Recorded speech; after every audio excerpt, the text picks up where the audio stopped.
para as nossas vidas. Amém? Vou passar ali para ganharmos tempo. Levantou-se, pois, Josué de madrugada, e partiram de Sitim, ele e a todos os filhos de Israel, e vieram até o Jordão e pousaram ali antes que passassem. E sucedeu ao fim de 3 dias que os oficiais passaram pelo meio do arraial. Amém? Amém. Vamos ler o 3. Ordenaram ao povo, dizendo: quando virdes a arca da aliança do Senhor, o vosso Deus, e que o sacerdote levita o levam, partirei-vos também ao vosso lugar. Contudo, vamos lá? Contudo, continue lendo.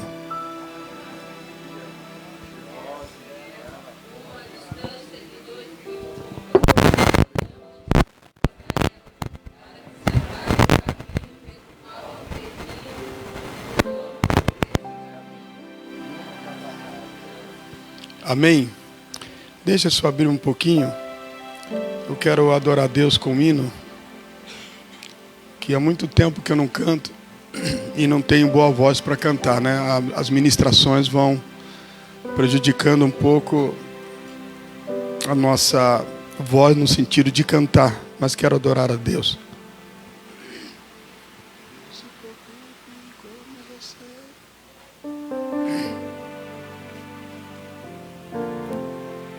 Glória a Deus. Não se preocupe como você chegou aqui. Sei que não foi fácil, mas Deus te trouxe. Sei que no caminho tu tem pensado, determinado em não chegar, mas glória a Deus, você chegou. Deus tem uma bênção para ti, por isso lhe trouxe aqui. Pare de chorar, Deus tem uma palavra para te consolar. Se o mundo não te ama, mas o Senhor te ama muito. Diga: Deus tem uma bênção para ti e por isso lhe trouxe aqui. Pare de chorar, Deus tem uma palavra para te consolar. Se o mundo não te ama, mas o Senhor te ama muito.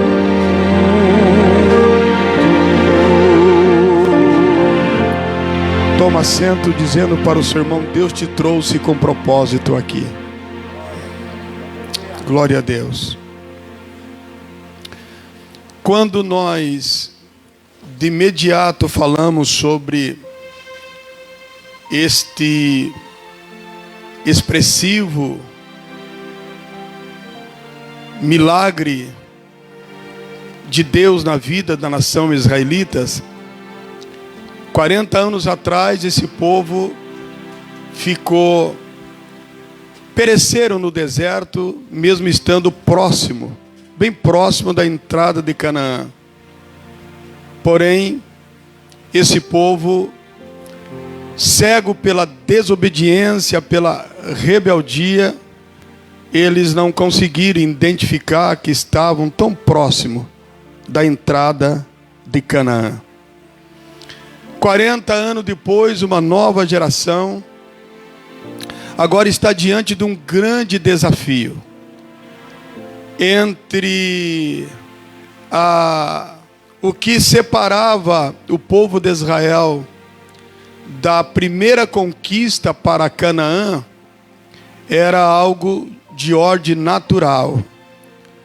O rio Jordão estava transbordando com uma altura de água de um nível de 12 metros de altura, para você entender. E o rio, no seu curso reto, direto, a sua correnteza era muito veloz e poderosa para destruição, impossibilitando a travessia de qualquer ser. Não havia como Israel atravessar.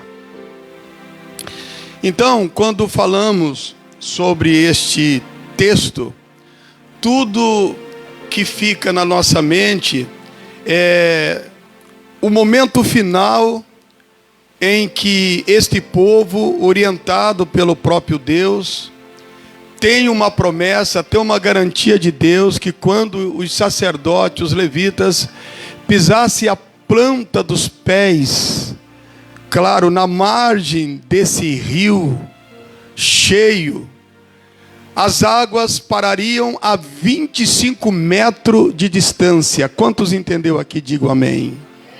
Uma ação sobrenatural. A força do rio iria retroceder. Deus iria fazer algo extraordinário.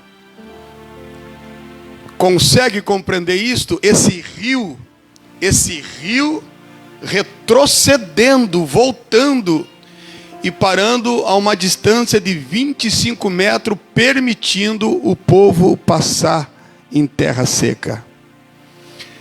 Então tudo isso ao mesmo tempo nos assombra e nos deixa com um sentimento de impossibilidade dentro da aplicação que nós estamos fazendo.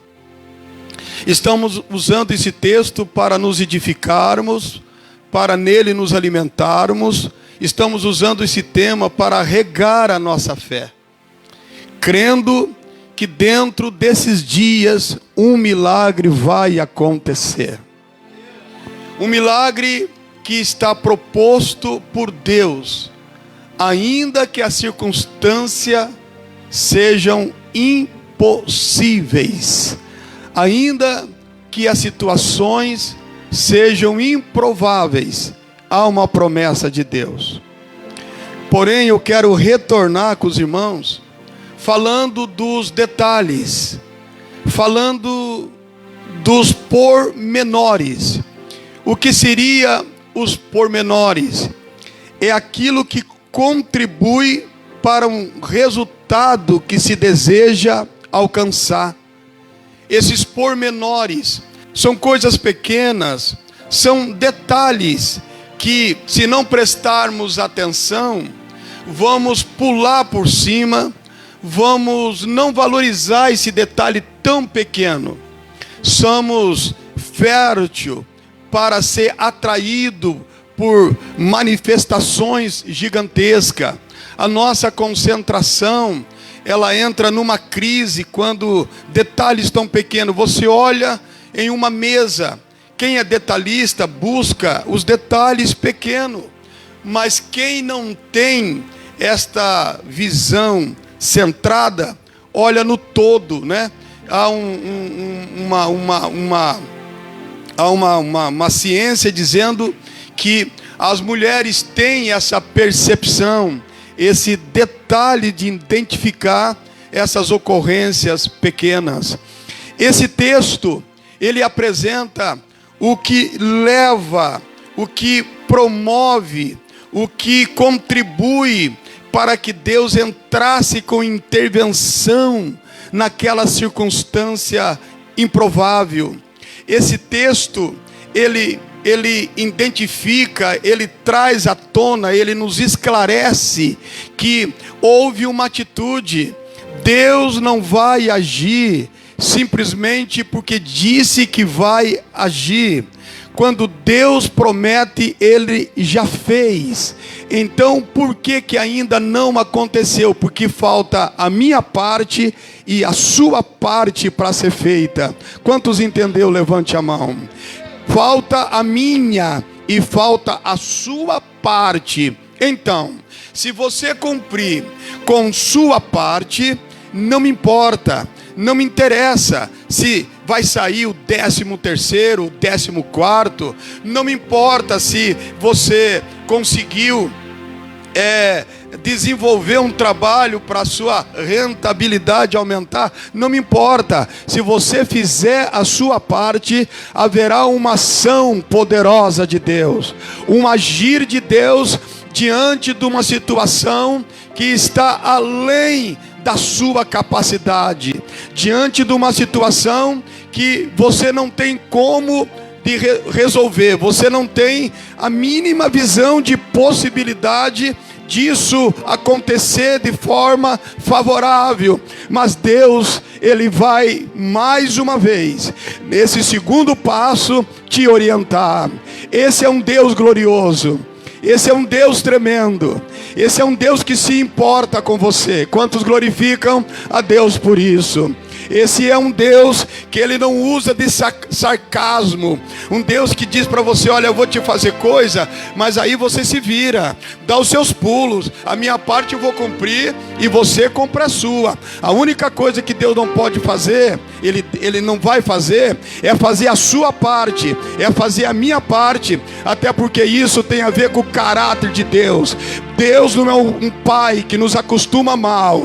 Deus é um pai que pode resolver o problema agora, mas Ele quer que você valorize, Ele quer que você dê valor por isto. Ele quer que você, na virada do ano, diga: valeu a pena confiar, valeu a pena crer, valeu a pena esperar, valeu a pena ir a cada domingo, a cada culto, a cada quarta-feira, porque não é só uma soma de domingo. Domingo está sendo uma redundância, mas esse ano é o ano do ampliando a tenda. Sua tenda ainda continua pequena, a sua tenda ainda não tem nenhum investimento para ampliá-la.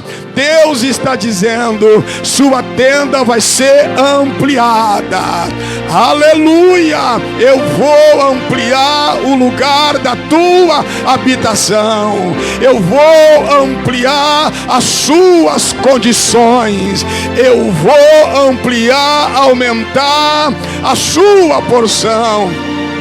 E qual é o primeiro detalhe? Qual é o primeiro pormenor? Está no versículo de número 1. Mantenha a sua Bíblia aberta. Não estou inventando, não estou criando nada, não estou aqui criando um filme de ficção para fazer você ficar eufórico. Eu espero que o texto sagrado seja altamente suficiente para aumentar a sua fé nesta noite.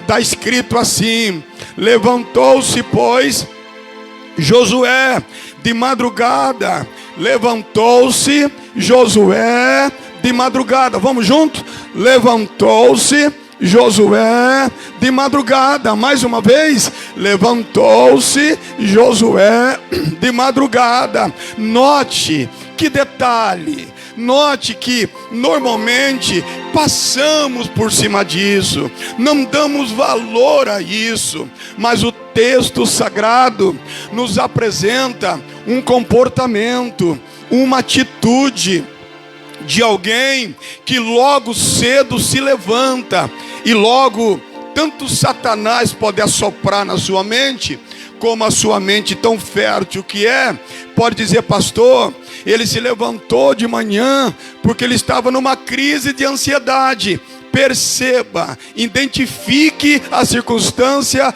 em que ele se levanta de manhã. É véspera de uma grande vitória, é véspera de algo sobrenatural acontecer. É normal alguém ficar ansioso na véspera da viagem, é normal alguém ficar ansioso diante de um resultado na segunda-feira. Mas aqui, meus amados, não é uma crise de ansiedade. Isso aqui não significa que Josué ficou andando de um lado para outro na sua tenda e não tendo sono. O irmão Jô disse: já que eu não durmo, como a gente faz, né? Já que eu não durmo, para que eu vou ficar? Então eu vou levantar, vou fazer alguma coisa. Não, meus irmãos, eu sei que vocês se cansam de ouvir esses detalhes, mas o resultado espiritual na minha vida até aqui é porque eu presto atenção em cada detalhe da palavra de Deus. Eu não fico buscando o Salmo 23 ou o Salmo de número 90. Não, Deus é Deus do Gênesis ao Apocalipse.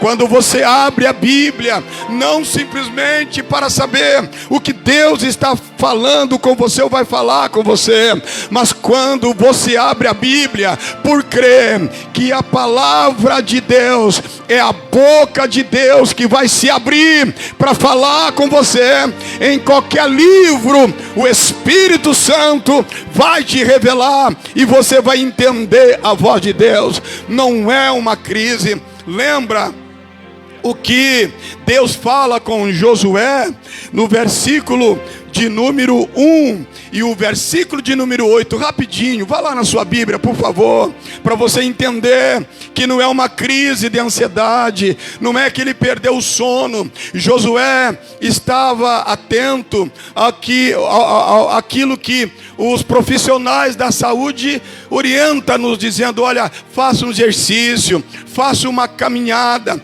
isso vai melhorar a sua condição física, isso vai melhorar muito a sua motivação pessoal, isso vai contribuir para o nível de energia no seu corpo, isso vai elevar a sua autoestima, isto vai garantir mais qualidade de vida. Quem se levanta logo cedo, corre, faz um exercício, com certeza isto vai assistir melhor a nossa saúde. E olha o que Deus diz para Josué: não para ele fazer um exercício físico somente, para ele dar uma caminhada, ou para ele ir numa academia, que eu não estou ignorando, tem que fazer mesmo, precisa fazer, mas presta atenção, curve a sua cabeça aí, para que você entenda. É uma grande vitória para a sua vida, e vale a pena você prestar atenção, e vale a pena você se concentrar. Está escrito assim: não deixe de falar as palavras deste livro da lei e de meditar nela de dia e de noite, para que você cumpra fielmente tudo o que nele está escrito. Só então seus caminhos prosperarão e você será bem sucedido. Quem entendeu, diga amém.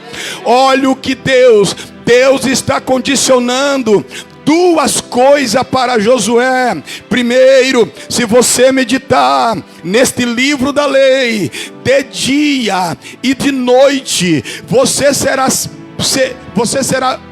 vai ser bem sucedido. Quantos quer esta bênção nesta noite? Ser bem sucedido. Nem toda pessoa milionária é bem sucedido. Perceba que alguns milionários, alguns ricos têm dinheiro, mas ele não consegue, pastor Valdelino, fazer a amizade que o senhor faz. Ele compra pessoas, ele compra suas amizades, ele compra seus amigos, e pessoas tão simples têm facilidade de fazer amizade. Perceba que ele diz: se você meditar no livro desta lei, você será bem sucedido, você vai progredir. Tudo que você intentar fazer vai dar certo, vai dar certo. Não me importa a posição que você esteja, se você meditar nesta lei, Josué, Deus vai permitir que você seja bem sucedido. Em outras palavras, eu não quero aqui desmerecer Talvez você esteja numa posição social, profissional, que você não está contente, diz: meu Deus, mas eu sei que o Senhor tem mais para mim, eu estou feliz, estou contente, mas eu quero melhorar, Senhor, eu quero subir. Isso é pecado? Mas é claro que não é pecado. Você precisa fazer o quê? Você precisa simplesmente meditar nesta lei, de dia e de noite. Pode demorar um mês, pode demorar um ano, mas vai chegar uma oportunidade e você vai subir para esse degrau. Demora mais um pouco e você sobe para esse degrau, e você continua meditando de dia e de noite, e Deus vai te abençoando, e Deus vai prolongando, e Deus vai te dando condição, e Deus vai ampliando a corda da sua tenda, e Deus vai ampliando o espaço, e Deus vai permitindo você conquistar lugares que você nunca imaginou, e Deus vai te dando chaves para você abrir portas que estão trancadas. As pessoas escondem a chave do cadeado, mas elas esquecem que você é um crente que medita na lei do Senhor de dia e de noite. Pode jogar a chave da porta que você quer entrar. Aquele que é o chaveiro por excelência, ele não precisa de chave. Ele está dizendo nesta noite: medita de dia e de noite na minha palavra, e tu serás bem sucedido, e tu serás próspero. Eu pus, recebe a profecia, eu pus uma porta aberta diante de vós. Candarabassúria. Eu preciso dizer mais uma vez: que noite gloriosa. Eu vejo uma grande chave nesta noite. Aleluia. Meu Deus. Diga para o teu irmão: não é portinha não, é vem cá. É vem cá. Não é portinha não. A chave é muito grande. E para abrir isso aí, você conhece aquelas comportas de represa? Tu já viu o tamanho daquilo? É imensurável. Deus abrirá uma comporta. Medite na lei de dia e de noite, e Deus abrirá essa comporta sobre a sua vida. Levante a mão e receba no nome do Senhor Jesus Cristo. Então por que se levantou de manhã em todo o livro de Josué? Pare de ficar lendo só para pregar. Pare de ficar lendo a Bíblia só para criar problema. Pare de ficar procurando parte fácil na Bíblia. Tudo é fácil quando você permite o Espírito Santo lhe dirigir na leitura. Em todo o livro de Josué, você vai encontrar expressões como essa: ele levantando de madrugada, ele levantando logo cedo. Se você levanta para correr, se você levanta porque o seu primeiro horário na academia é 6 horas, ele se levantava de manhã para meditar na lei do Senhor, porque ele sabia que a sua vitória, a sua vida de sucesso dependia desse exercício espiritual.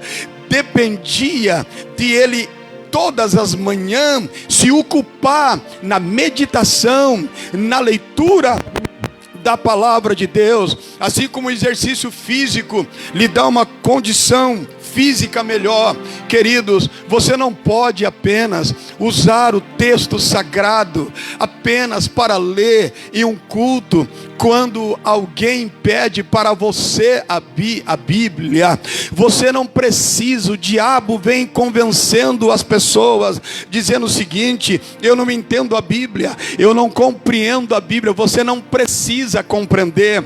Quando Deus diz para Josué: medite, Deus não está dizendo para Josué ler para poder pregar para alguém. Deus está dizendo: leia, incute isso na sua mente, amadurece isto que você acabou de ler, coloca na sua mente e deixe isto processar. Vai para o trabalho pensando na leitura que você leu, E quando chegar de noite, já passou 12 horas, você precisa de uma outra coisa na sua mente. Você não tem que jantar? Então, você medite de novo nesta palavra e durma pensando nisso. Deixe isto trabalhar na sua mente. A palavra de Deus é viva, a palavra de Deus é eficaz. E na medida que esta palavra, ela vai sendo processada na minha mente, na medida que esta palavra, ela vai sendo processada na tua mente, regiões da sua vida começam a ser liberadas, na medida que a palavra de Deus, ela é incutida na tua mente. Então você não levanta de manhã pensando na conta que tem que pagar, você não levanta de manhã pensando na situação econômica.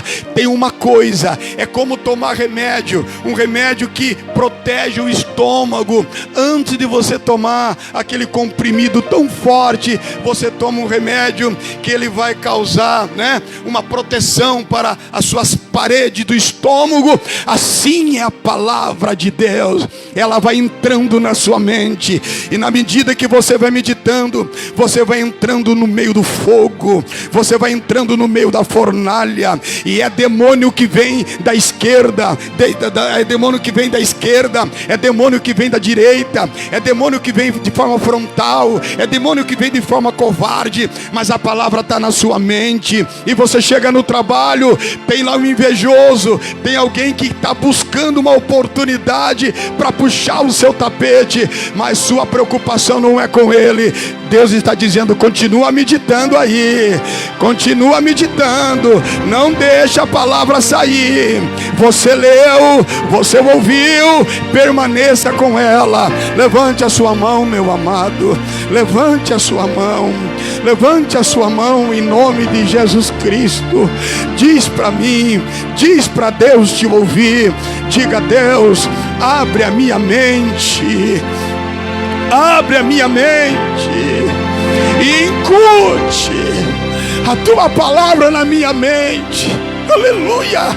Não tem arrepio, não tem chilique, mas a palavra de Deus está na tua mente. Olhe para cá, meus irmãos. Eu não sou coach. Eu não sei ensinar as pessoas como ser vitorioso. Eu não sei ensinar as pessoas como alcançar sucesso. Mas uma coisa eu posso falar de forma empírica. Até aqui pode estar chovendo canivete, o pau pode estar quebrando, ninguém tira o que está aqui. Candaramanaia, aleluia. Todo casal tem seus conflitos, tem momento que temos os nossos conflitos, e você pensa que eu vou fazer outra coisa? Que nada. Quando Dalva olha, eu estou com a Bíblia aberta e metendo a palavra dentro da minha mente.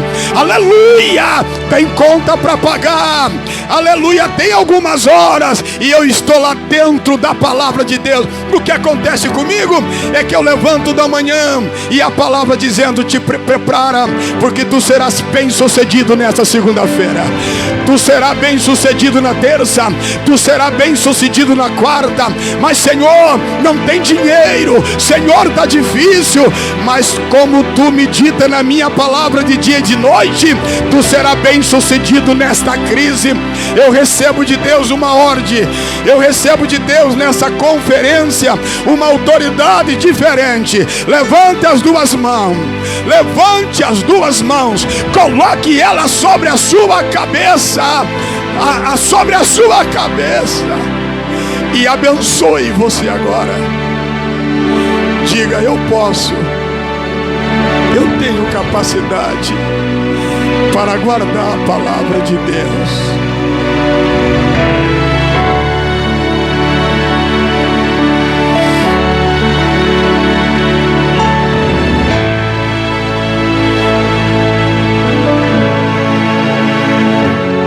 Quantos entendeu? Digo amém. Deus está dizendo: vai para a tua casa hoje, e nesse segundo passo você vai alterar o seu hábito. Você toma café, não toma? Então não sai de casa sem meditar na leitura. Escolhe um texto. Quantos vão obedecer à voz do Espírito? Porque tem milagre aí. Porque se você não ama você mesmo, você tem que pedir para Deus fazer você descansar, porque você é um inútil nesta terra.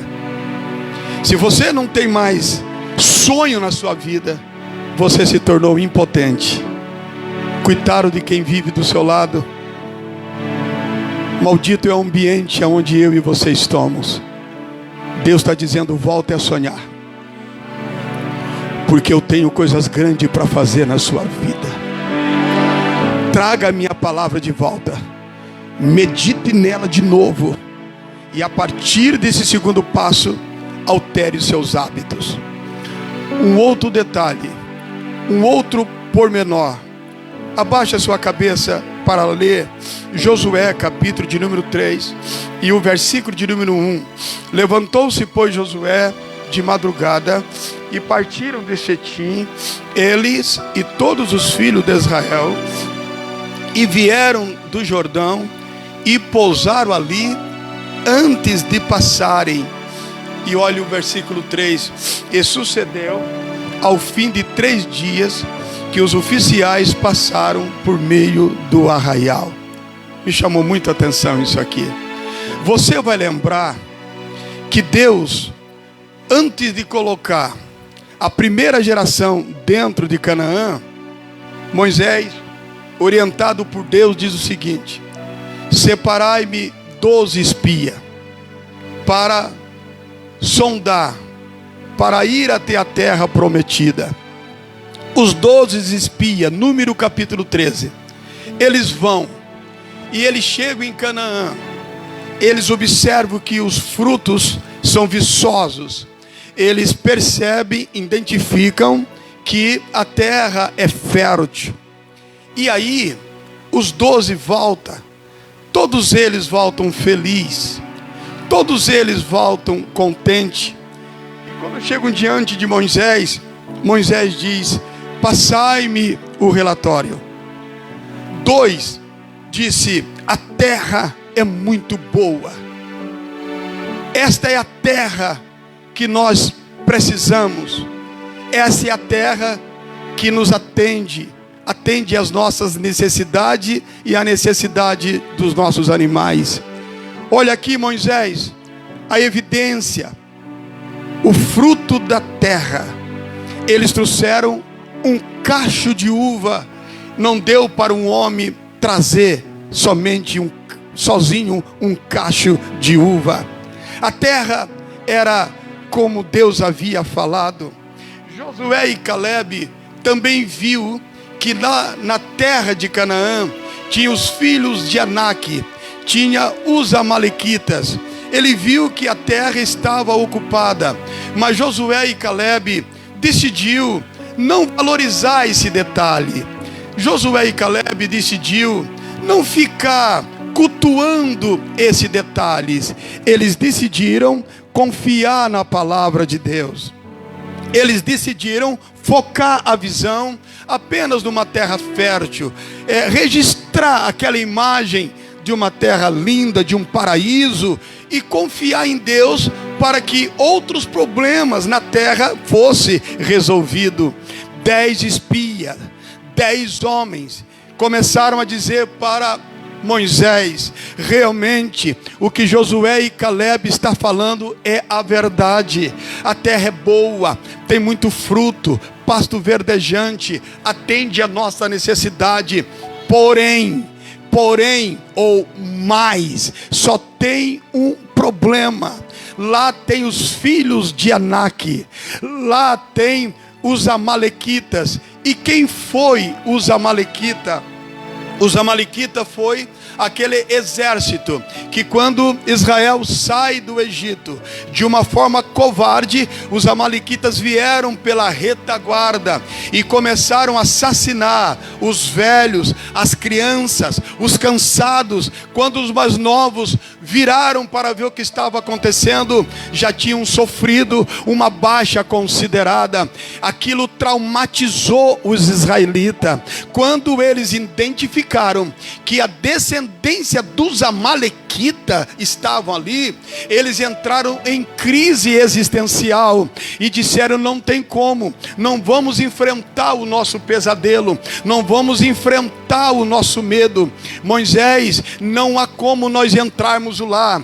Pior do que falar com Moisés, cada líder do clã olhou para os seus familiares e começaram a dizer para os seus familiares: eu não vou sacrificar o meu filho, eu não vou expor a minha família em Canaã. Os amalequitas desta vez não vai sacrificar a nossa família. Decidimos ficar aqui. Decidimos não ir para Canaã. Josué e Caleb entram em crise de forma positiva e diz: confiai em Deus, creais em Deus, foi Ele que nos tirou do Egito para nos colocar aqui. Confiai nele, gente. Abram, esquece esse trauma, esquece esse passado. Deus está conosco e Ele vai nos dar vitória. Mas a maioria venceu. Quem disse que a maioria não vence? É muito importante você entender isso nesta reta final.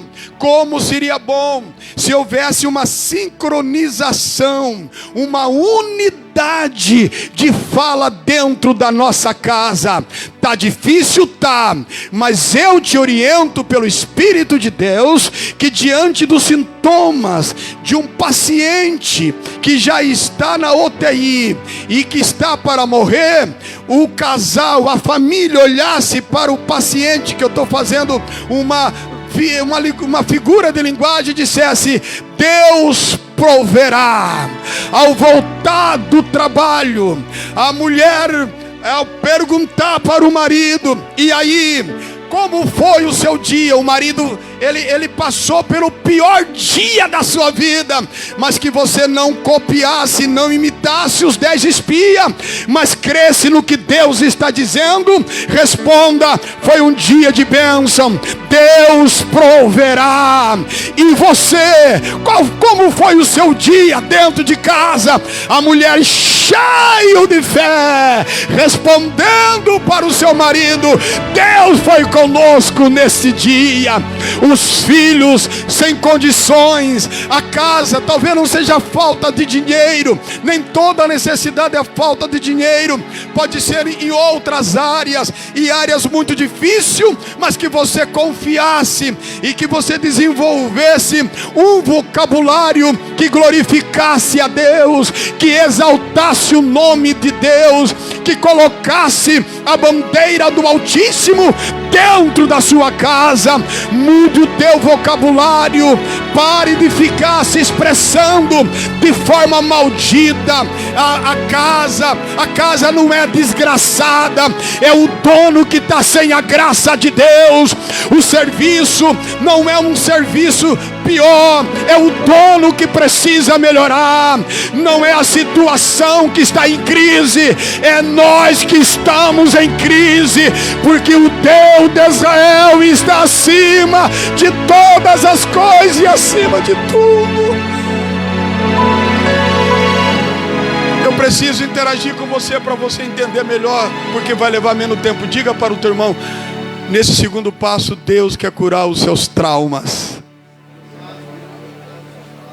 Você já ouviu falar que normalmente os filhos, eles herdam os medos dos pais? Os filhos têm a tendência de se condicionar ao jeito do pai e da mãe, da forma como eles reagem diante do problema. Um filho que vê um pai de pé diante de um problema, normalmente ele vai desenvolver essa insistência de pé diante dos problemas. Normalmente um filho que vê os pais debruçados, se lastimando diante dos problemas, eles vão ter que se superar para não dar continuidade nesse comportamento. E olha o que Deus faz. Deus diz: Josué, leva o povo diante das águas do Jordão. Antes de eu abrir, quantos estão entendendo? Digo amém. 40 anos depois, o Deus de Israel, ele reage. Os dias são diferentes. Não é mais o Mar Vermelho, agora é o Jordão. E agora não é mais 10 espias. Josué diz: todo o povo, que foi, Josué? Vamos atravessar o Jordão? Não, não vamos atravessar. Vem comigo todo mundo. Nós vamos nos aproximar diante do maior obstáculo para entender o que Deus vai fazer. Uma multidão entre mulheres e crianças ficaram a alguns quilômetros diante de mais de 12 metros de água. Imagine você ficar 3 dias olhando para algo assim que você não tem visão de possibilidade. Imagine você ficar olhando para algo e alguém dizendo: olha, nós vamos passar aqui, isso aí vai se abrir. Não esquenta a cabeça não. Você está vendo esse movimento de água aí, mas vai se abrir. Vai se abrir, vai se abrir. Ok, tá bom. Dá para nós ir embora? Não, vamos ficar mais um dia aqui, diz Josué. Vocês precisam encarar o problema. Vocês precisam colocar a ferida, o dedo na ferida. Vocês precisam sentir, vocês precisam reconhecer que tem um problema e que vocês não podem resolver. É só Deus que pode resolver. Vocês precisam ver. Note que o que levou o povo há 40 anos atrás foi o que eles viram. Eles ficaram assustados diante do que viram. E agora o povo está diante de uma situação também que era para ficar assustado. Mas dessa vez, esta geração, ela estava dizendo: nós somos a geração Josué. Nós somos a geração de Caleb. Nós estamos prontos. E Moisés, Josué diz: fazei a manobra, voltai para vossas casas. Assim que chegaram no acampamento, Josué, ele pede o feedback. O que é que vocês viram? O que é que vocês identificaram? Josué, vimos que o Jordão está transbordando. Vimos que não há como atravessar.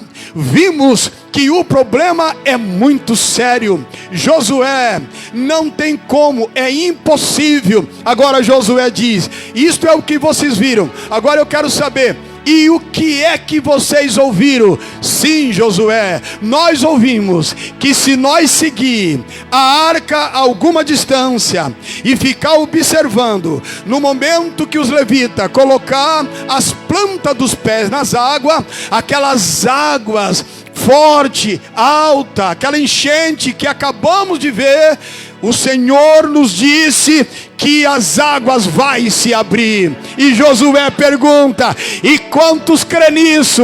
Mais de 3 milhões de pessoas. Levanta a mão, parece que eu vejo o acampamento tremer.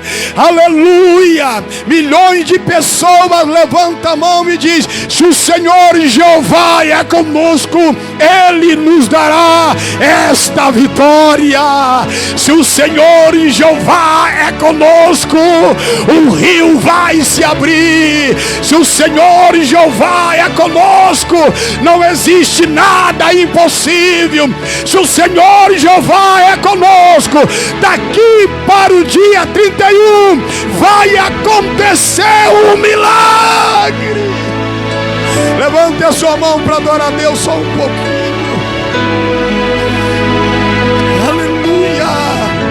Aleluia, aleluia. Eu sei que nós estamos distantes, mas toca no seu irmão, diga para ele: não se assuste. Diga: não se assuste, viu? Não é uma conferência aqui de manipulação, de uma manipulação ou de uma limpeza mental, não. nós estamos dizendo a realidade. O Espírito Santo está dizendo: Rosa, Maria, Alex, Rafaela, Danilo, João, vocês realmente identificaram o problema, que vocês estão com ele. É isso que o Espírito está dizendo. Vocês reconhecem que esse problema é difícil? Quantos que reconhecem aqui, levante a mão. Agora olhe para o seu irmão e diga para ele: você vai voltar para casa crendo que as águas vão se abrir. Aleluia. Vá ficando de pé no nome de Jesus Cristo. Fique de pé no nome de Jesus Cristo. Não aconteceu nada no segundo, não tem que acontecer. O povo foi, viu o problema, viu o diagnóstico real da situação, voltou embora e ficaram aguardando. Fique em paz, irmão. Milagre não se explica, milagre se recebe. Como? Não sei. De onde vem? Também não sei. Só sei que a arca está conosco. O Deus de Israel permanece entre nós, e um milagre vai acontecer. Aleluia. Deus por esses dias fará algo glorioso. Não fique disfarçando, não fique tomando calmante. Eu vou pedir a todos que tomem esse tipo de remédio, espero não ser processado. Não fique tomando isso para dormir, para o dia passar e você não vê o problema. Faz como Josué, acorda de manhã. Acorda de manhã, a conta em cima da mesa, o pau está quebrando, problema para tudo quanto é lado, e você está fazendo o quê? Estou meditando na palavra de Deus. Aleluia. Voltou para casa, o problema ainda está lá, a situação ainda está lá. Dá uma olhada no relógio e diz: ainda é dia 11. É 11 hoje? É 11 hoje? Hoje é 12. Estamos mais perto então. Aleluia. Hoje é dia 12. Você aguentou até aqui. Aguenta mais um pouquinho. Eu estou pedindo para Deus me dar vida. Deus não precisa me provar mais nada. Quando eu cheguei em casa ontem, meus filhos me ligaram e disseram: papai,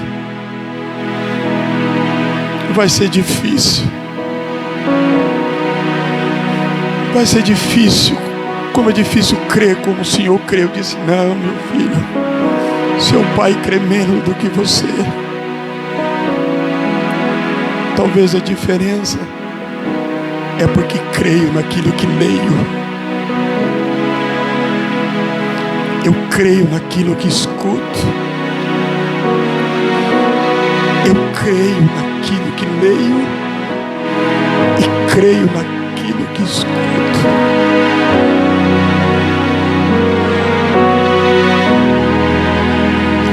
Daqui até lá, o Jordão vai se abrir.